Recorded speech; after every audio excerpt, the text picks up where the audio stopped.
Cabin Mate 24 hours study hall and work space mobile app download చేసుకుని ఇప్పుడే మీ cabin book చేసుకోండి. నమస్కారం. మనతో పాటు డాక్టర్ కన్నెగంటి రమేష్ గారు ఉన్నారు. కన్నెగంటి రమేష్ గారు అంటే మనకు తెలిసి రమేష్ గారు వేరు, అసలు రమేష్ గారు వంశం వేరు. దేశభక్తుడిగా, స్వాతంత్ర సమరయోధుడిగా, అల్లూరి సీతారామరాజు వంటి ఎందరికో ఒక ప్రేరణ కల్పించిన గొప్ప స్వాతంత్ర సమరయోధుడు కన్నెగంటి హనుమంతు గారు రమేష్ గారికి గ్రేట్ గ్రాండ్ ఫాదర్, అంటే ముత్తాత గారు అవుతారు. ముత్తాత గారికి కూడా నాన్నగారు అవుతారు. అయినప్పటికీ ఆ కన్నెగంటి హనుమంతుడి యొక్క రక్తంలో ఉన్న ఆ దేశభక్తి ఇప్పటికీ కొనసాగుతుందని చెప్పడానికి మన ఎదురుగా ఉన్న రమేష్ గారే ఒక సజీవమైన ఉదాహరణ. వారు నేషనల్ సెక్యూరిటీ స్టడీస్కి యూజీసీ తరపున నేషనల్ లెవెల్లో చైర్మన్గా ఇటీవలే ఎంపికయ్యారు. అలాగే ఇంటర్నల్ సెక్యూరిటీ, నేషనల్ సెక్యూరిటీ దీని పట్ల నిరంతరము అధ్యయనం చేస్తూ దేశాల మధ్య భారతదేశానికి సత్సంబంధం ఎలా ఉండాలి, మన దేశాన్ని మనం అన్ని రకాలుగా ఎలా రక్షించుకోవాలి, మనం ఎలా తయారవ్వాలి, అలాగే సామాన్య ప్రజలు ఎలా ఉండాలి, దేశం పట్ల ఎలాంటి భక్తితో ఉండాలి, ఎంత కేర్ఫుల్గా ఉండాలి, వీటన్నిటిని నిత్యం అధ్యయనం చేస్తూ బోధిస్తూ అవగాహన కల్పిస్తూ ఒక దేశభక్తుడిగా కన్నెగంటి హనుమంతు యొక్క ప్రతినిధిగా, ఆ వంశీకుడిగా రమేష్ గారు మన ముందున్నారు. ఈ కశ్మీర్లో జరుగుతున్న సంఘటన నేపథ్యంలో వారిని అడిగి నేషనల్ సెక్యూరిటీ అలాగే ఇంటర్నల్ సెక్యూరిటీ ఈ టాపిక్స్ మనం మాట్లాడుకుందాం. మా శర్మ గారు, మీతో కూర్చోవటం నిజంగా మా అదృష్టం అండి. ఎందుకంటే చాలా సబ్జెక్టు తెలిసి సబ్జెక్టు లోతుపాతుల్ని స్పృశించగలిగిన, అంటే ఆ విషయం మీద అవగాహన, క్లారిటీ ఆఫ్ థాట్ ఉన్న అతి కొద్ది మంది వేళ్ల మీద లెక్కబెట్టే జర్నలిస్టులు. నాకు బాగా నచ్చిన ఆయన రామచంద్రమూర్తి గారు. అప్పుడు దశా దిశ కార్యక్రమం హెచ్ఎంటీవీలో ఆయన అంటే నాకు చాలా అభిమానము. నిన్న మా గురువు గారు, మా centre for human security studies honorary director గారు, పద్మభూషణ్ శ్రీ కంటిపూడి పద్మనాభయ్య గారు, ఫార్మర్ యూనియన్ హోమ్ సెక్రటరీని మీరు ఇంటర్వ్యూ చేయడం నేను చూశాను. Thank you. సో వెంటనే మీరు నాకు పిలవంగానే రెక్కలు కట్టుకొని మీ దగ్గరికి వాళ్ళాను సార్. ఎందుకంటే ఈ అంతర్జాతీయ సంబంధాలు నిరంతరం అధ్యయనం చేస్తూ వాళ్ళకి స్ట్రాటజిక్ పాలసీస్ని, వాళ్ళ వ్యూహాలని, ప్రతి వ్యూహాలని, అలాగే బార్డర్స్లో జరుగుతున్న విషయాలని ఎప్పుడూ అప్రమత్తం చేస్తూ అధ్యయనం చేస్తూ పరిశోధన చేస్తూ మీరు దానికి అంకితం అయిపోయారు. మీరు మార్నింగ్ నుంచి నైట్ వరకు. అది మీ గురించి తెలిసిన వాళ్ళందరికీ తెలిసిన విషయం. గత 12 ఏళ్ళ నుంచి అదే జీవితం, వేరే జీవితం లేదు. కాబట్టి ఈరోజు ఈ సందర్భంలో ఇప్పుడు కశ్మీర్లో సంఘటన జరిగింది. ఆల్మోస్ట్ ఒక యుద్ధ వాతావరణం ఉంది. ఒక రకంగా యుద్ధం జరుగుతున్నట్టుగానే మనం భావించాలి కదా. ఈ నేపథ్యంలో మన ఇంటర్నల్ సెక్యూరిటీని మనం ఎలా కాపాడుకోవాలి, ఈ యుద్ధ వాతావరణం నుంచి మనం ఎలా ఎదుర్కోవాలి? ముఖ్యంగా internal security and external affairs of India, దేశ అంతర్గత భద్రతకి విదేశీ వ్యవహారాలకి ఒక అవినాభావ సంబంధం ఉంటుంది. అంతర్గతంగా భారతదేశంలో మనం చూసుకున్నప్పుడు 15,000 కిలోమీటర్లు భారతదేశానికి భూ సరిహద్దు ఉంది. 11,098 కిలోమీటర్లు భారతదేశానికి సముద్ర తీర ప్రాంతం ఉంది. ఎవరైనా ఈ ప్రోగ్రామ్, ఈ కార్యక్రమాన్ని చూసిన వాళ్ళు ఈ కార్యక్రమం అయిపోయే లోపల దేశభావంతో, దేశం మీద ప్రేమతో వాళ్ళు మోటివేట్ అయ్యే విధంగానే ఉంటుంది. కానీ ఏదో కూర్చొని మనం పిచ్చపాటి మాట్లాడుకున్నట్టు ఉండదు. విషయాన్ని మొత్తాన్ని intent, content and character, the intent, the content and the character, ఈ మూడింటిని కలపగలిగిన ఒకే ఒక జెండా, ఒకే ఒక ఎజెండా మన భరతమాత. ఆ సేతు హిమాచలం కాశ్మీర్ నుంచి కన్యాకుమారి వరకు 3,323 కిలోమీటర్లు భారతదేశానికి పాకిస్తాన్కి మధ్య ఉన్న భూ సరిహద్దు. అందుట్లో 740 కిలోమీటర్లు లైన్ ఆఫ్ కంట్రోల్ LOC. తర్వాత 3,488 కిలోమీటర్లు భారతదేశానికి చైనాకి మధ్య ఉన్న భూ సరిహద్దు line of actual control LAC. 4,000 కిలోమీటర్లు పైచిలుకు భూ సరిహద్దు భారతదేశానికి బంగ్లాదేశ్కి మధ్య ఉన్నది. నేపాల్, భూటాన్, మియన్మార్తో పాటుగా ఆఫ్ఘనిస్తాన్తో ఒక 106 నుంచి 108 కిలోమీటర్ల వరకు భూ సరిహద్దు ఉన్నది. ఒక్క శ్రీలంకతో మాత్రమే మనకి వాటర్ బౌండరీ లేదా సముద్రంలో ఉన్న ఆ సరిహద్దు మాత్రం ఉంది. అంటే we share water border with Sri Lanka. ఇది మన దక్షిణ ఆసియా. ఇందుట్లో భారతదేశము, చైనా గురించి మాట్లాడాను. బిగ్ పిక్చర్లో చైనా బ్యాక్గ్రౌండ్లో ఉండి చాలా కథలు నడిపిస్తుంది. ఆ కథలో కొన్ని ఇంపార్టెంట్ ఘట్టాలు తర్వాత ఒక 5 నిమిషాలు మాట్లాడతాను. మీరు అడిగిన ప్రశ్న అంతర్గత భద్రత, ఇంటర్నల్ సెక్యూరిటీకి సంబంధించి వాట్ కాన్స్టిట్యూట్స్ ఇంటర్నల్ సెక్యూరిటీ. అసలు ఫస్ట్ మనకి ఏ విషయం మాట్లాడినా, ఏ భాషలో మాట్లాడినా క్లారిటీ ఆఫ్ థాట్ చాలా ఇంపార్టెంట్. కాబట్టి Sharma sir, clarity of thought.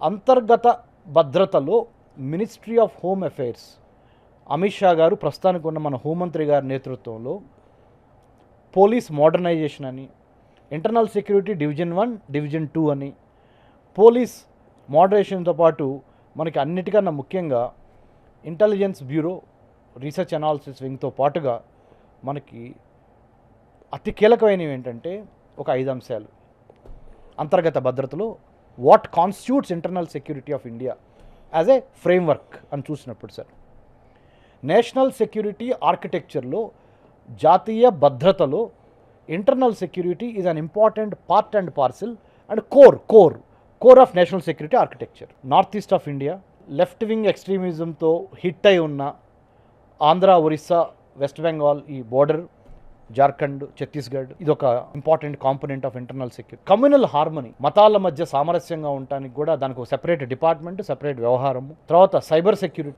మొదటి 12 నాటికల్ మైల్స్ సముద్ర తీర ప్రాంతం నుంచి సముద్రం లోపలికి మెరైన్ పోలీస్ లేదా కోస్టల్ పోలీస్ అని ముంబై 26/11 ఘటన తర్వాత మన ministry of home affairs start చేసింది. 11,098 కిలోమీటర్ల పరిధిలో సముద్ర తీర ప్రాంతం ఉంటే భారతదేశానికి అతిపెద్ద సముద్ర తీర ప్రాంతం కలిగిన రాష్ట్రం గుజరాత్ అయితే, తర్వాత తమిళనాడు అయితే, కొద్ది తేడాతో మనము ఒక 1,020 కిలోమీటర్లు మన ఆంధ్రప్రదేశ్కు ఉంది, 3వ అతిపెద్ద సముద్ర తీర ప్రాంతం కలిగిన రాష్ట్రము. వెస్ట్ బెంగాల్కి కూడా ఇప్పుడు గణనీయంగా పెరిగింది. మొత్తం కలుపుకొని 9 రాష్ట్రాలు: గుజరాత్, మహారాష్ట్ర, గోవా, కర్ణాటక, కేరళ, ఆంధ్ర, తమిళనాడు, ఒరిస్సా, వెస్ట్ బెంగాల్తో పాటుగా అండమాన్ నికోబార్ దీవులు, లక్షద్వీప్, దామన్ దియు, పాండిచ్చేరి లేదా పుదుచ్చేరి. 9+4 9 కోస్తా రాష్ట్రాలు, 4 కేంద్రపాలిత ప్రాంతాలతో 11,098 కిలోమీటర్లని కాపాడుకునే గురుతర బాధ్యత 2 కోట్ల మంది గంగపుత్రులు, చేపలు పట్టుకునే ఫిషింగ్ కమ్యూనిటీ. ఇది మన భౌగోళిక స్వరూపము, మన కోస్తా తీరము, మన భారతదేశానికి దేవుడిచ్చిన ఒక వరం. ప్రపంచంలో ఏ దేశానికి ఓషన్ పేరు లేదు, ఒక్క ఇండియన్ ఓషన్, హిందూ మహాసముద్రాన్ని భగవంతుడు మనకి ఒక బహుమతిగా ఇచ్చాడు. అదొక రక్షణ కవచం కదా, అదొక రక్షణ కవచము. బంగారు గని. సముద్రం అంటే రక్తగర్భ కదా, సముద్రం అంటే స్త్రీ సముద్రము. 2 రీప్రొడక్టివ్ చేయగలిగిన లేదా లైఫ్ ఇవ్వగలిగిన అంశాలు ఒక సముద్రానికి మాత్రము, ఒక స్త్రీకి మాత్రమే ఉంటాయి. ప్రొక్రియేషన్, అసలు క్రియేషన్ బ్రహ్మ చేస్తే మళ్ళీ పునర్జన్మ, పునరుత్పత్తి, రీప్రొడక్షన్, అసలు జీవాన్ని సృష్టించగలిగినవి 2, ఒకటి సముద్రము, 2 స్త్రీ. ఇది సారూప్యత. అందుకే వాళ్ళిద్దరూ మనకు అర్థం కాదు. అందుకనే మనకి అర్థం కాదు లోతు పైన. అంటే హృదయంలో, అంతరాళలో వాళ్ళ, అంటే సముద్రంకి ఎంత లోతో అంత ఇది, అంత సహనము, అంత ప్రేమ, అన్నిటితో మించి అంత బంగారు కని ఈ సముద్ర తీరం. దాంట్లో గోల్డ్, దాంట్లో సిల్వరు, దాంట్లో మినరల్స్. అంటే సముద్రం అనేది చేపల దగ్గర నుంచి మన వర్తక వాణిజ్య వ్యాపారాలు జరగాలి అంటే సముద్రం మీద మనకి పట్టు ఉండాలి. సముద్రంలో ఉండే సంపద అనంతము, దానికి ఒక విలువ కట్టలేం మనం. కోస్టల్ బోర్డర్స్ గురించి మాట్లాడాను, ల్యాండ్ బోర్డర్స్ గురించి మాట్లాడాను, 2 గురించి మాట్లాడాను. అంతర్గత భద్రతలో వాట్ కాన్స్టిట్యూట్స్ ఇంటర్నల్ సెక్యూరిటీ అంటే. 3వది కొత్త థియేటర్ ఆఫ్ వార్ఫేర్. అంతర్జాలము కూడా అంతర్గత భద్రతలో ఒక ఇంపార్టెంట్ కోర్ అయిపోయింది. సైబర్ సెక్యూరిటీ, అంతర్జాలము, internet, information, digitalisation. Internet security is part of internal security. That's very good. You really summed it up very well. Internal security has become an integral part of cyber security or internet security, or internet security has become the core of internal security mechanism. We must have that integrity towards all these securities. Absolutely. Connect the dots. Yes. చుక్కల్ని కలిపితేనే వృత్తాకారం వస్తుంది. 4, 5, 10 చుక్కల్ని కలిపితేనే మన దశ దిశ తెలుస్తుంది. ఇప్పుడు మనకు చిన్నప్పుడు మనకు మ్యాపులు అలవాటు చేసినప్పుడు చుక్కలు వేసి ఆ చుక్కల చుట్టూ గీతలు గీసుకుంటూ వెళ్తే మనం మ్యాపులు. ఇప్పుడు అంతర్గత భద్రత గురించి మాట్లాడాను సార్. కోస్టల్ సెక్యూరిటీ చెప్పాను, ల్యాండ్ బోర్డర్ సెక్యూరిటీ అంటే భూ సరిహద్దుల గురించి చెప్పాను, ఇంటర్నెట్ సెక్యూరిటీ చెప్పాను. ఇప్పుడు కొత్తగా ఇంకొకటి చాలా ఇంపార్టెంట్, అన్నిటికీ మించి manufacturing space, political space, service sector space, maritime space, cyber space. ఈ 5 స్పేసులతో పాటు తెలంగాణ రాష్ట్ర ఉన్నత విద్యామండలి ప్రస్తుతానికి ప్రొఫెసర్ బాలకృష్ణారెడ్డి గారు లాంటి ఒక సమర్థుడు, ఒక మహబూబ్ నగర్లో కింద నుంచి పుట్టి చదువుకొని పైకి వచ్చిన ఒక మంచి విద్వాంసుడు, మా ఢిల్లీ జవహర్లాల్ నెహ్రూ యూనివర్సిటీలో మాకు సూపర్ సీనియర్ ప్రొఫెసర్ బాలకృష్ణారెడ్డి గారు. ఆయన గురించి ఇప్పుడు ఎందుకు ప్రస్తావించానంటే, ఇక్కడ అంతర్గత భద్రతలో అతి కీలకమైన పాయింట్లు చాలామంది మర్చిపోతారు. ఈ అంతర్గతంగా భారతదేశాన్ని కాపాడాలి అంటే పైన ఏరోస్పేస్లో కూడా, ఎయిర్ లాస్, స్పేస్ లాస్లో కూడా మనకి పట్టుండాలి అని నమ్మి, ఇప్పుడు వాడు పాకిస్తాన్ వాడు మొత్తం క్లోజ్ చేశాడు కదా పైన. అబ్సల్యూట్లీ వాడు ఎయిర్ స్పేస్ని వాడు క్లోజ్ చేశాడు. స్పేస్లో కూడా మనం బాగుండాలి అంటే space loss, air loss, defence loss, security loss, water, వీటన్నిటి మీద కూడా ప్రొఫెసర్ బాలకృష్ణారెడ్డి గారు మన ప్రస్తుత తెలంగాణ రాష్ట్ర ఉన్నత విద్యామండలి చైర్మన్ గారు ఆయన పనిచేస్తున్నారు. ఆయన కింద నేను కూడా పనిచేస్తున్నాను, అది నా అదృష్టం. అంటే అంతర్గత భద్రతలో ఇన్ని రకాల లేయర్స్ ఉన్నాయి. మీరు ఒక ఉల్లిపాయని తీసుకుంటే ఆ ఉల్లిపాయని లేయర్స్ ఒలుస్తూ ఉంటే, ఆ పొట్టు తీస్తూ ఉంటే, తీసిన కొద్దీ మనకి ఎన్నో లేయర్స్ కలిపితే అది ఉంటుంది ఆ ఉల్లిపాయ లాగా. సో ఆనియన్ ఎట్లయితే డిఫరెంట్ లేయర్స్తో ఉందో, same way too many things have to come together and work with collaboration, coordination and also coexistence of forces. MAC అంటారు, మల్టీ ఏజెన్సీ కోఆర్డినేషన్. స్మాక్ అంటారు, state level multi agency coordination. ఈ రెండు ఉంటేనే అంతర్గత భద్రత కీలకంగా బాగా పనిచేస్తుంది, సమర్థవంతంగా పనిచేస్తుంది. ఇప్పుడు ఈ కశ్మీర్లో జరిగిన సంఘటన, పాకిస్తాన్తో మనకు యుద్ధ నేపథ్య వాతావరణంలో మనకున్న ఛాలెంజెస్ ఏంటి, మనం ఎలా ఉన్నాము, మన డిప్లొమసీ, మన స్టెప్స్ ఎలా ఉన్నాయి? అంతర్గత భద్రత / ఇంటర్నల్ సెక్యూరిటీ పాయింట్ ఆఫ్ వ్యూలో మాట్లాడినప్పుడు, భారతదేశంలో కాశ్మీర్ నుంచి కన్యాకుమారి వరకు, ముఖ్యంగా 1989 నుంచి ఇవాళ వరకు 180 దాకా మినిస్ట్రీ ఆఫ్ హోమ్ అఫైర్స్ లెక్కల ప్రకారం ఎక్స్ట్రీమిస్ట్ ఆర్గనైజేషన్ అంటారా, ఫండమెంటల్ ఆర్గనైజేషన్ అంటారా, టెర్రరిస్ట్ ఆర్గనైజేషన్ అంటారా, మీ ఇష్టం, మీరు ఏదైనా పిలవండి, హింస అనేదాన్ని ఆయుధంగా వాడి మతపరమైన, రాజకీయపరమైన, ఆర్థికపరమైన, భౌగోళికపరమైన లక్ష్యాల ఛేదనకు హింసను ఆయుధంగా వాడి చేసే వాదమే ఉగ్రవాదం. Let me put it in English for some of the viewers. Using violence as a tool to achieve religious, political, territorial, economic, cultural ends. ఇది టెర్రరిజం. వైలెన్స్ అనే మాట వాడాను నేను ఇక్కడ. హింసని ఆయుధంగా వాడతాం. పెహల్గామ్, అనంతనాగ్ జిల్లా, జమ్మూ కాశ్మీర్, 22 ఏప్రిల్ 2025 28 మందిని పాయింట్ బ్లాంక్ పెట్టి కాల్చిన మతానికి సంబంధించిన వాళ్ళని మనుషులు అని నేను అన్ను. ఆ నరరూప రాక్షసులకి మనం కూడా అదే స్థాయిలో I for I, tit for tat, కుక్క కాటికి చెప్పు దెబ్బలాగా మనం చేయబోయే ప్రతివ్యూహం ఇప్పుడు ఎలా ఉంటుందంటే, we have the will, we also have the skill, now we are going for the kill and we have the power also equally. Absolutely, we have the intent, content and character to go after the terrorist organizations and neutralize them and bring them down, smoke them out to the end of the earth. Prime minister Modi గారి మాటల్లో చెప్పాలంటే, భూ సరిహద్దు ఎక్కడైతే అంతం అవుతుందో అక్కడ వరకు అంటే ఏంటి, అధపాతాళానికి తొక్కే వరకు మనం ఆగము అనేది అంతర్గత భద్రత నుంచి చూసినప్పుడు. బాహ్యపరంగా చూసినప్పుడు శర్మ గారు, ఈ కాశ్మీర్ ఇన్సిడెంట్స్కి పాక్ ఆక్రమిత కాశ్మీర్ మూడింటిని కలిపి పిఓకే అంటారు. ఒకటి ఆజాద్ కాశ్మీర్ అని పాకిస్తానీలు అంటారు, ఇంకోటి గిల్గిట్ బల్టిస్తాన్ అని, ఇంకోటి ఈ బలూచిస్తాను ఆ ఏరియా. ఈ మూడు కలిసి లెట్సే పాక్ ఆక్యుపైడ్ కాశ్మీర్ అనుకుందాం మనం. గిల్గిట్ బల్తిస్తాన్ గ్యారంటీ, దాంట్లో ఉన్న వాళ్ళు ముఖ్యంగా ఈ ఆజాద్ కాశ్మీర్, మనము దాని పాక్ ఆక్రమిత కాశ్మీర్ అంటాము. అక్కడ టెర్రర్ క్యాంప్స్ పుట్టగొడుగులా ఉన్నాయి శర్మ గారు. ఆ టెర్రర్ క్యాంప్స్ని కొడతాము, కానీ ఇంకో సంవత్సరం తర్వాత మళ్ళీ టెర్రర్ క్యాంప్స్ పుట్టుకొస్తాయి. టెర్రరిజాన్ని కొట్టాలి, క్యాంపులు కాదు. Exactly. Terrorist are only in the short term. Terrorism is the long term strategic objective of India. To eliminate terrorism, to destroy, decimate terrorism, to liquidate, neutralise terrorism. అంత విధ్వంసం. అదే మనసు, ఇది ఒక మానసిక స్థితి. ఉగ్రవాదం అనేది ఒక మానసిక ఉన్మాదము, అంతే, ఒక state of disorder, state of chaotic disorder which is a delusional అంటే ఉండదు. అవును, ఇల్యూజనల్ అండ్ డెల్యూజనల్. ఊహలు భ్రమలు. ఏంటి, నేను మతం పేరు మీద వేరే మతాన్ని చంపితే, ముఖ్యంగా ఇక్కడ ఎందుకంటే దాపరికం ఎందుకు, ఇస్లాంలో ఉన్న కొంతమంది black sheep, very few, but they have been creating. Islam by name is peace. Islam stands for peace by definition.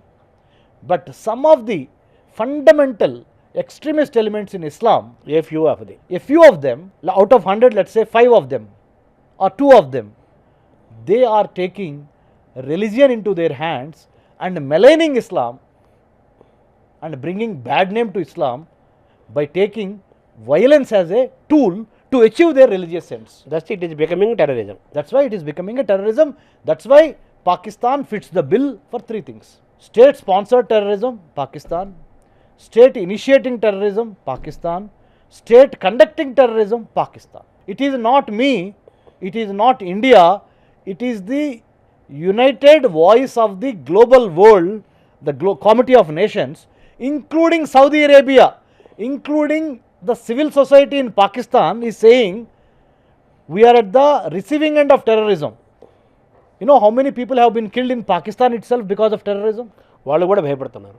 పాకిస్తాన్లో చదువుకున్న సివిలియన్స్, సివిలిటీ, నాగరికత ఉన్నవాళ్ళు, literates of Pakistan, educated people of Pakistan, they themselves are very very fearful of the Pakistani terrorist groups led by many other organizations. అదొక అడ్డాగా మారింది కదా. This has become a safe haven. 9/11 happened. Where did we find Osama bin Laden? అవును, in Pakistan. అంతే. Can you say no to that? No, it is evident. Everybody knows. Okay, where is Hafiz Saeed? Taliban మించిపోయింది Pakistan. Where is Hafiz Saeed? Where did the Qasab, Yes. where did he come from? Yes. Pakistan. Who created Mumbai 26/11? People from Pakistan with Aadhaar cards, they were caught. వాళ్ళే declare చేసి చెప్తున్నారు కదా. ఇది చాలా గొప్ప విషయంగా, స్వాతంత్ర సమరయోధుల్లాగా వాళ్ళు మాట్లాడుతున్నారు. I think it is high time, Sharma garu. It is high time to combat terrorism, not to save India, to save themselves. Pakistanis have to save Pakistan. They themselves have to clean up the terrorist camps in Pakistan. Otherwise, the civilians in Pakistan, the civil society in Pakistan will be at the receiving end tomorrow. అంటే వాళ్ళు కూడా పాకిస్తాన్లో ఉండే చదువుకున్న వాళ్ళు, అక్షరాస్యులు, ఎంతో కొంత జ్ఞానము సంస్కారం ఉన్న పాకిస్తానీలు కూడా ఈ విధానాలపైన వాళ్ళు కూడా తిరగబడాల్సిన రోజు వచ్చేసింది. తిరగబడకపోతే మీరు అధఃపాతాళానికి వెళ్ళిపోతారు. హ్యూమన్ డెవలప్మెంట్ ఇండెక్స్ రిపోర్ట్ ప్రకారము 197 దేశాలు ఉంటే 146వ స్థానంలో ఉంది Pakistan. You are not able, the state of Pakistan is not able to give food, shelter, logistics, transportation, or literacy, or employment, health, environment. You are not able to give it to your own people of Pakistan. ఇటువంటి చర్యలతో ఇంకా కిందకి వెళ్ళిపోతుంది. Due to all these terrorist incidents, ఈ యొక్క ఉగ్రవాదం మూలాన, ఈ యొక్క తీవ్రవాదం మూలాన, ఈ వెనకబాటుతనము, అరే బాబు, ఉగ్రవాదులు కూడా, terrorists also will have to fight for what, not for the religion. Religion will never say kill other religion. Religion will only say work hard, prosper, donate your income or your wealth to others, live and let live. That's what any matam or any religion will say. If you are a true follower of a religion, సంపమని ఏ మతం చెప్పదు కదా. you have to understand the synopsis of the religion. The synopsis of the religion, each religion, whichever religion you take, be it Hinduism, Islam, Judaism or Christianity or Parsi or Jainism, no ism, no religious dictate will ever say you kill others. But the misinterpretation of some of the fundamental elements in Islam, some of them, not all, very few, they have gone to this extent of resorting to terrorism, resorting to violence. 26 మంది మన భారతీయ పౌరులు నిరాధైరులు, అంటే అసలు ఆయుధాలు లేవు చేతిలో. They are not holding any gun, any sword. They have gone to relax in mini Switzerland, Baisaran valley, in their own country, in our own country called India. అరే మన దేశంలో మన కాశ్మీర్ వెళ్ళే హక్కు మనకి లేదా? పాకిస్తాన్కి వెళ్ళలేదు వాళ్ళు. Who the hell are you to come and raise the gun and kill and say on the name of religion you are killing? So this is barbaric. This is something uncivilized, brutal. And I am not finding right words to describe this ghastly act of this massacre, this mindless violence. And there is no substitute or an appropriate word to describe in the dictionary. అంటే మతోన్మాదము పెట్రేగి మదమెక్కి మీ మదాన్ని అధపాతాళానికి తొక్కే రోజు వచ్చింది. అది ఈరోజే 140 కోట్ల మంది భారతీయులు గుండె చప్పుడుతో పాటు చాలా ఇస్లామిక్ కంట్రీస్ కూడా first time in the history of recent world global happenings, Islamic countries are also supporting Bharat, India to kill terrorism and terrorists because of the whatever happened on the 22nd April 2025. So దీంతో పాకిస్తాన్ పూర్తిగా ఒంటరైపోతుంది కదా. Pakistan sir, Pakistani civil society, పాకిస్తాన్లో ఉన్న సామాజిక సాంస్కృతిక organisations, జనాలు, ISI, army, Mullah అంటే fundamental elements, ఈ ముగ్గురిని పాకిస్తాన్లో ఉన్న ఆ 30 కోట్ల మంది జనాభాను ఎంతో కనీసం 20 కోట్ల మంది అన్న తిరుగుబడి, ఈ ముగ్గురిని పీఠం దించేసి, కుర్చీ దించేసి ఆ బంగాళాఖాతంలో అరేబియా మహాసముద్రంలో కలిపేస్తారా? కలిపేయాలి, లేకపోతే అందరితో పాటు మీరు కూడా మునిగిపోతారు. అంటే ఆ రోజు వస్తుందంటారా మీరు? సార్ ఇప్పుడు నీరు అనేది మనిషి బ్రతుకుకి ఒక life line. I'm not saying one lady from Pakistan ఈ saying she is having a 6 months old baby in her hand. Sindhu water ఆపితే, సింధు జలాలు, నన్ను క్షమించండి చూసేవాళ్ళు ఫర్ లిటిల్ రఫ్ లాంగ్వేజ్, టాయిలెట్కి వెళ్ళిన తర్వాత క్లీన్ చేయడానికి కూడా నీళ్ళు లేవు, చిన్నపిల్లలకి నీళ్ళు ఉండవు. మేమేమైపోవాలి, ముందల మాకు మంచినీళ్ళు ఇవ్వండి, ఆహారం ఇవ్వండి, మీరు అణుబాంబులు, మిసైల్స్ వాటి గురించి మాకు చెప్పొద్దు, కనీస అవసరాలైన తిండి, బట్ట, నీరు, తర్వాత పైన షెల్టర్ అంటే గూడు ఇవ్వండి అని 21వ శతాబ్దంలో 2025లో పాకిస్తాన్లో ఉన్న ప్రజలు అడుగుతున్నారంటే పాకిస్తాన్ యొక్క ఆర్థిక దిగ్బంధనం, సామాజిక పరిస్థితులు ఎలా ఉన్నాయో మనకి శర్మ గారు అర్థమవుతుంది. It is in the best interest of Pakistan only. Pakistanis and an average Pakistani should have to fight against their own government, their own ISI, Inter-Service Intelligence Agency, their own army. Never in the history of independent India we have never gone for military rule. Yes. 15 August 1947 మాకు స్వతంత్రం వచ్చింది భారత్కి, ఇండియాకి. మేము ఇంతవరకు ముల్లా పాలన కానీ అంటే మత ఛాందస్వాదులు మాకు ఎప్పుడు పరిపాలన చేయలేదు. మిలిటరీ కానీ ఎప్పుడు తిరుగుబడలేదే. ఎప్పుడు ప్రజల చేత, ప్రజల కొరకు, ప్రజల వలన, ప్రజలచే ఏర్పడిన ప్రజాస్వామిక ప్రభుత్వాన్ని 1947 ఆగస్టు 15 నుంచి వాళ్ళ వరకు మనం చూసుకుంటున్నాం. Democracy, the temple of democracy, parliament, assembly. అలాంటిది మా టెంపుల్ ఆఫ్ డెమోక్రసీ పార్లమెంట్ మీదకి వచ్చి దాడి చేస్తారా మీరు? మా హైదరాబాద్ భాగ్యనగరం మీద, దిల్సుఖ్ నగర్ మీద, లుంబిని పార్క్ మీద, గోకుల్ చాట్ మీద దాడి చేస్తారా మీరు? సో ఉగ్రవాదులు, ముఖ్యంగా మతం పేరు చెప్తూ ఉగ్రవాదాన్ని పేటరేగిస్తున్న వాళ్ళు కర్మ మిమ్మల్ని ఎప్పుడూ వదలదు. భారతదేశం అంతకన్నా వదలదు. 2025లో ఉన్న భారతదేశము ఎలాంటి భారతదేశం అంటే ప్రిడిటరీ అప్రోచ్ అంటారు ఇంగ్లీష్లో. తెలుగులో అంటే ప్రిడిటరీ, PREDATORY అంటే వెతికి కన్నంలో దాక్కున్నా కానీ, ముల్లోకాల్లో ఎక్కడ దాక్కున్నా కానీ వెతికి వేటాడి చంపే అంత అడ్వాన్స్డ్గా ఉన్నాం. అంత అడ్వాన్స్డ్గా సాంకేతికంగా కానీ, ఆర్థికంగా కానీ, రాజకీయంగా కానీ, దౌత్యపరంగా కానీ, డిఫెన్స్ పరంగా అన్ని రకాలుగా మనము ఆ స్థాయిలో మనం ఉన్నాము. సో దయచేసి ఇప్పటికైనా బుద్ధి తెచ్చుకొని you have to be in your senses. అంటే ఈ నేపథ్యంలో అమెరికన్ ప్రెసిడెంట్ ట్రంప్ వ్యాఖ్య చేశాడు. ఈ ఒక పక్క ఈ విషయాన్ని దీన్ని ఖండిస్తూనే పాకిస్తాను భారతదేశము రెండూ కూడా మాకు మిత్రదేశాలే రెండు, సమస్యను వాళ్ళే పరిష్కరించుకుంటారని ఒక మాట ఆయన అన్నాడు. దీన్ని ఎలా చూడాలి? అక్కడ ఆయన ఏం చేశారంటే వన్ సైడెడ్ స్టేట్మెంట్ ఇవ్వకుండా కొద్దిగా డిప్లొమాటిక్గా వాళ్ళే చూసుకుంటారు, చూసుకోగలిగిన కెపాసిటీ వాళ్ళకే ఉంది, వాళ్ళు మా దగ్గరికి వచ్చినప్పుడు మేము అప్పుడు చెబుతామన్న విధంగా తప్పించుకున్నాడు ఆయన. ఈ రోజుకి కూడా ఆయనకు తెలుసు పాకిస్తాన్లో యాక్చువల్గా కాశ్మీర్లో ఉగ్రవాదం ఉన్నప్పుడు I'm talking about 1989, 1991, early 2000s వరకు అమెరికా యొక్క అప్రోచ్ ఎలా ఉండేదంటే భారతదేశం గురించి, అది మీ అంతర్గత సమస్య, మిలిటెన్సీ అంటే ఏంటి, మీ లోపల మీ ఇంట్లో ఉన్నవాళ్ళు మీ మీద తిరుగుబాటు చేస్తున్నారు, ఆ మిలిటెన్సీ నుంచి కాపాడుకోవాల్సిన బాధ్యత మీ రాజ్యాందే అంటే భారతదేశాందే అని తెలివిగా తప్పించుకొని వచ్చారు. వాళ్ళకి ఎప్పుడు దెబ్బ తగిలింది? ఫస్ట్ కోటింగ్ 9/11 జరిగిన తర్వాత వాళ్ళకి అర్థమైంది, ఓ భారత్ ఎప్పటి నుంచో చెప్తానే వస్తున్నది, తన దాకా వస్తే కానీ తెలియదంటారు కదా. చాప కింద నీళ్ళు వచ్చినప్పుడు మీకు తెలుస్తుంది.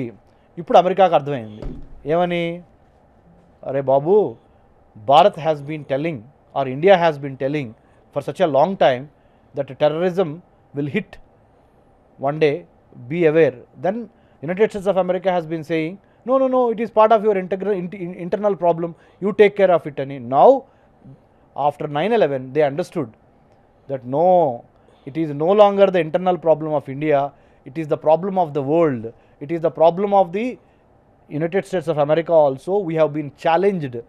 The symbol of wealth, World Trade Center, the symbol of power, Pentagon, America Rakshana Karyalayam, the symbol of power at helm of affairs, White House, మొత్తాన్ని కొట్టారు Osama bin Laden and company.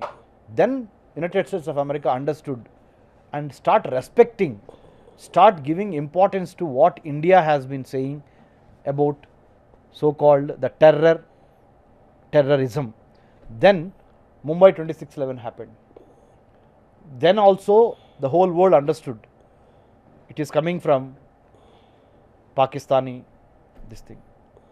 initiated, Pakistani conducting, or Pakistani inspired terrorist groups. Then Pahalgam, 22nd April 2025. It goes down in the history that first time, sir, Sharma garu, Muslim countries kuda భారతదేశానికి support చేసి, మీరు కాశ్మీర్లో చాలామంది కాశ్మీరీలు మా పట్టగొట్టారు ఉగ్రవాదులు, వాళ్ళు చేసిన మతి తక్కువ పని మూలన టూరిజంకి దెబ్బ కదా, టెర్రరిజం వచ్చి టూరిజాన్ని దెబ్బతీసింది, డెవలప్మెంట్, టెర్రరిజం వచ్చి టాలెంట్ని దెబ్బతీసింది, టెర్రరిజం వచ్చి టెనాసిటీ అంటే ఏంటంటే కన్సిస్టెంట్గా పనిచేయగలిగిన చేసి సంపద సృష్టించుకునే అవకాశాన్ని కూడా దెబ్బతీసింది. టెర్రరిజం వచ్చి టెక్నాలజీని దెబ్బతీసింది. మా కాశ్మీర్ యువత బాగా చదువుకొని ముందరికి వెళ్ళాలి, we have to create wealth, study well, science, technology, engineering, mathematics, medicine అనేది దాన్ని కూడా దెబ్బతీసింది. కాబట్టి now the average Kashmiri in Jammu and Kashmir is in support of India. That's why they have taken rallies in favour of India and against terrorist groups. అంటే మనం America Trump యొక్క వ్యాఖ్యలను ఎలా తీసుకోవాలంటే, పైకి అతను డిప్లొమాటిక్గా మాట్లాడుతున్నప్పటికీ కూడా is very much with India. అసలు దాంట్లో there is no doubt, there is no second thought about it. చైనాని ఎలా చూడాలి? చైనా ఈజ్ వాచింగ్ గోడ మీద పిల్లిలాగా, cat sitting on a wall, watching this side and that side. But China right now can't do anything. They know that Pakistan has been caught pants down. దొరికిపోయింది Pakistan, red హ్యాండెడ్గా దొరికిపోయింది, అడ్డంగా దొరికిపోయింది, అడ్డంగా బుక్ అయిపోయింది. ముఖ్యంగా చెప్పాలంటే సార్, ఆఫ్ పాక్ రీజన్ అంటారు కదా, ఆఫ్ఘనిస్తాన్ పాకిస్తాన్ రీజన్. తినటానికి తిండి లేని వాళ్ళకి AK-47s ఎక్కడి నుంచి వస్తాయి చెప్పండి, మీరు చెప్పండి నాకు. కొనాలంటే ఎంత డబ్బులు కావాలి, ఎక్కడి నుంచి వస్తాయి డబ్బులు? శాటిలైట్ ఫోన్స్ ఎక్కడి నుంచి వస్తాయి చెప్పండి సార్. అవును, దాని వెనకాల చైనా లాంటి వాళ్ళు ఉన్నట్టే. ఐడియాలజికల్గా, సైద్ధాంతిక పరంగా, ఫినాన్షియల్గా, లాజిస్టికల్గా, ట్రాన్స్పోర్టేషన్ పరంగా, క్యాష్ పరంగా, అన్ని రకాలుగా ఎవరో ఒకళ్ళు ఎక్కడి నుంచో ఒకళ్ళు సపోర్ట్ చేయిందే AK-47లు వస్తాయి, రాకెట్ లాంచర్లు ఎక్కడి నుంచి వస్తాయి, క్యాష్ ఎక్కడి నుంచి వస్తుంది. ఇక్కడ 2-3 combinations they have come together as and started as a breeding ground. అవును, ఒకటి మత ఛాందసవాదం, మతం తాలూకా మత ఛాందసవాదులు, ఇది ఒక గ్రూపు. ఇంకో పక్కన అధికార దాహంతో ఉన్న మిలిటరీ చీఫ్లు, ఇంకో పక్కన సివిలియన్ గవర్నమెంట్ పేరుతో 2 సంవత్సరాలకు ఒకసారి ప్రభుత్వం పడిపోద్ది పాకిస్తాన్లో, సంవత్సరానికి ఒకసారి ప్రభుత్వం పడిపోద్ది. ఇది ఇలా 4-5 ఫ్యాక్టర్స్ ప్లస్ మతాన్ని అడ్డం పెట్టుకుని డబ్బులు సంపాదన కూడా ఉంది కదా. మతాన్ని అడ్డం పెట్టుకొని డబ్బుల సంపాదన ఉంది, పేదరికం చూపించి అమెరికాని అడుక్కోవటం ఉంది, లేదా అమెరికాకి సంబంధించిన యుద్ధాన్ని వీళ్ళు అవుట్సోర్స్ చేసుకొని పాకిస్తాన్ వాళ్ళు అమెరికా నుంచి డబ్బులు తీసుకునే సందర్భం ఉంది. సో ఇప్పుడు చైనా కూడా సైలెంట్గానే ఉంటుందంటారా? చైనా సైలెంట్గా ఉండి, చైనా తప్పనిసరిగా భారత్ వైపే ఉండాల్సిందే, దానికి ఇంకొక ఇది లేదు. ఎందుకంటే the whole world is watching. So China will not by one more headache. China is not in a position to buy one more headache. You know why? Because already it is having a trouble with America on tariffs and trade. So now what should be done? Last point చెప్తాను శర్మ గారు, మీరు అనుమతిస్తే. What should be done?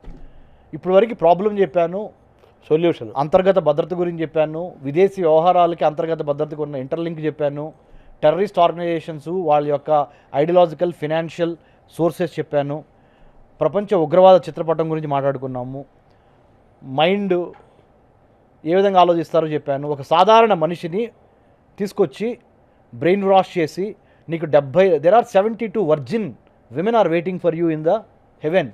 72 మంది కన్యలు నీ కోసం ఎదురు చూస్తున్నారు, నువ్వు జిహాద్ చేసి చచ్చిపో, స్వర్గంలో నీకు ఇది ఉంటుంది, ప్లస్ తోటి సొసైటీలో కూడా నీకు మంచి పేరు వచ్చింది, నువ్వు హీరోయిక్ అవుతావు అని ఒక ఫాల్తూ బ్రెయిన్ వాష్ చేసి నార్మల్ మనిషిని టెర్రరిస్ట్గా మార్చి స్లీపర్ సెల్స్గా ఏర్పాటు చేసి చేస్తున్నారు.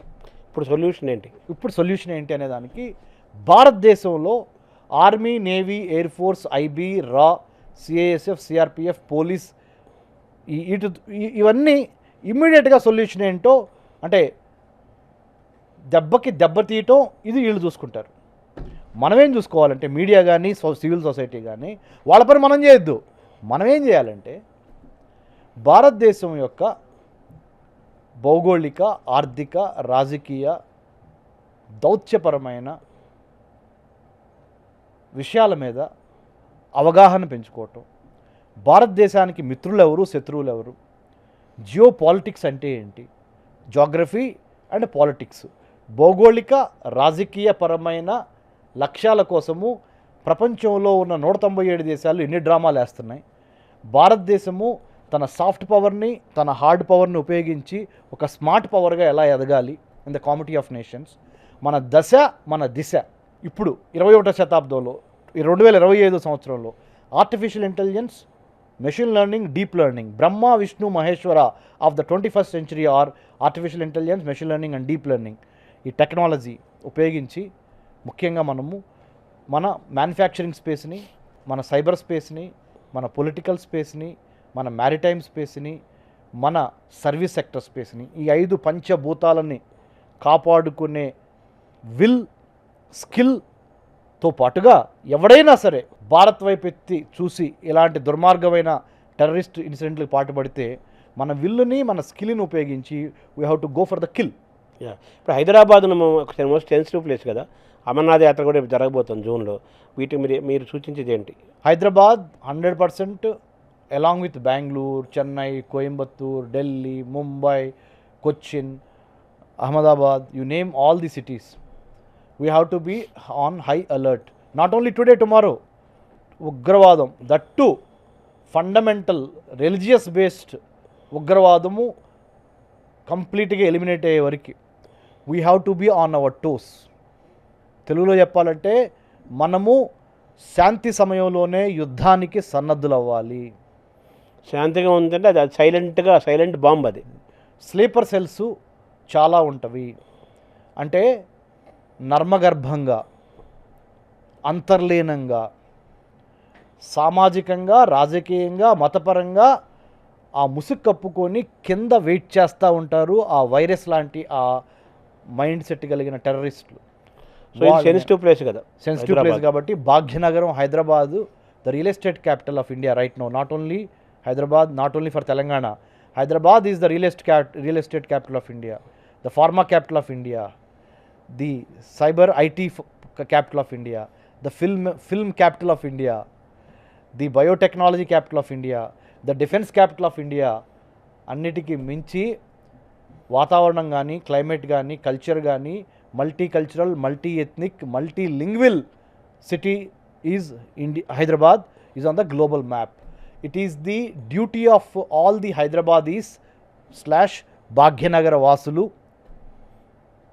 To protect our city, to protect our 2 states, Andhra, Telangana, Telugu, and also protect our motherland, India, from these fundamental elements by being alert, by being having awareness about terrorism యొక్క ఎట్లా ఉంది, ఎవరైనా అనుమానిత వ్యక్తులు చుట్టుపక్కల కానీ ప్రవర్తిస్తున్నారా, ప్రతిదాన్ని ఒక ఎనలిటికల్ మైండ్తో విశ్లేషణాత్మకంగా. అలాగని డోంట్ బీ స్క్రిజోఫోర్నిక్, అంటే భయపడద్దు. దేవుడు ధైర్యము, గాడ్ అండ్ కరేజ్, దాంతో మీరు నిశ్చితంగా పరిశీలిస్తా. Please collaborate, cooperate, coordinate with the law enforcement officers, in other words police officers. ఎటువంటి మీకు డౌట్స్ వచ్చినా, ఎటువంటి మీకు ఎవరన్నా కొత్త వాళ్ళు వెద వేషాలు వేస్తున్నట్టు కనపడినా, మీ గేటెడ్ కమ్యూనిటీస్లో ఒక్కసారి through Suman TV my humble appeal to all the people living in gated communities, me gated కమ్యూనిటీలో మీరు ఒక సెక్యూరిటీ కమిటీ ఒకటి ఏర్పాటు చేసుకోండి. 1,00,000 మంది జనాభాకి 120 మంది పోలీసులు మాత్రమే ఉన్నారు. So it is impossible all the time police come to our rescue. We have to be our own protectors. మనల్ని మనమే కాపాడుకోవాలి. How? In your mohalla, in your street, in your gated communities. Community policing అనే ఒక కాన్సెప్ట్తో మీరే జాగ్రత్తతో అందరూ కలిసి Hindu, Muslim, Christian, Parsi, Jain, show that the terrorist are defeated. You know how? అసలు మన మధ్య విభేదాలు సృష్టిద్దామనే మతం పేరుతో హిందువుల్ని కాల్చి చంపారు కొంతమంది ఇస్లాంకి చెందిన కొంతమంది ఉగ్రవాదులు. వాళ్ళు గెలవకూడదు, వాళ్ళు ఓడిపోవాలి. వాళ్ళు ఓడిపోవాలంటే మనం ఏం చేయాలి? యూనిటీ, ఇంకా యూనిటీగా ఉండాలి మనం. అరే మీరు ఒక 26 మంది మా వాళ్ళని చంపి మమ్మల్ని భయపెట్టి మా మధ్య విభేదాలు సృష్టిద్దాం అనుకుంటున్నారా? It will never happen. India will stand united as a secular లౌకిక రాజ్యము, సర్వసత్తాక సార్వభౌమ లౌకిక రాజ్యంగా మేము ప్రతిజ్ఞ చేసి we the people of India having solemnly resolve to constitute India into a sovereign socialist secular democratic republic. ఇప్పుడు మనం అనే విధంగా మనం వెళ్ళాలి. అమర్నాథ్ యాత్ర జూన్లో మొదలవుతుంది కదా, అమర్నాథ్ 22 నుంచి జూన్ మనం ఆ విషయంలో ఎలర్ట్గా ఉండాలి కదా. 100%. అమర్నాథ్ యాత్ర ఈసారి చాలా సక్సెస్ఫుల్గా అవుతుంది, చూస్తూ ఉండండి మీరు. ఎందుకో తెలుసా? ప్రతి హిందువు తన శక్తియుక్తుల్ని, అమ్మవారి ఆశీస్సుల్ని తీసుకొని ప్రపంచంలో ఉన్న ఉగ్రవాదులకి, ముఖ్యంగా ఒక మతానికి చెందిన ఉగ్రవాదులకి కుక్క కాటుకు చెప్పు దెబ్బలాగా ఇంకా ఎక్కువ వెళ్ళి మోస్ట్ సక్సెస్ఫుల్గా జరగటానికి కృతనిశ్చయంతో ఉంటారు. జరుగుద్ది. మనం అలర్ట్గా ఉంటాము. మనము కంప్లీట్గా నక్సా బదల్గా సార్. నౌ వీ బహుత్ హో గయా. ఇప్పుడు మొన్న కుంభమేళా కూడా దాన్ని కూడా ఆపడానికి చాలా ప్రయత్నాలు జరిగాయి, కానీ గతంలో లేనంతగా అద్భుతంగా know were on the planet earth crores of people come together, congregation. అలాగే అమర్నాథ్ యాత్ర కూడా గ్రాండ్ 100% ఆ శివయ్యే నడిపిస్తాడు. అమర్నాథ్ యాత్ర కూడా బాగా జరుగుద్ది. My only humble appeal is, ప్రతి మతంలోనూ కొంతమంది మతోన్మాదులు ఉంటారు కొంతమంది. So don't antagonise for the sake of antagonising other religion. Have religious tolerance. Be nice to all kind of religions and caste and creed, but at the same time మత సామరస్యం, religious tolerance, and show that India can never be divided on the basis of religion, language or culture, because we are unity in diversity. Unity, integrity, diversity is the hallmark of our country, and Hindus will lead from the front and also tell the whole world the Hindu India has the ability to take up the global leadership at the helm of affairs, because it is in our nature and in our culture that co-option, adoption and coexistence and religious tolerance with other religions is inherently embedded in our Hindu culture. Thank you Ramesh గారు. Thank you, Sharma garu. Jai Hind, sir. Suman టీవీలో మీ personal and business promotions కోసం కింది నెంబర్కి contact చేయండి.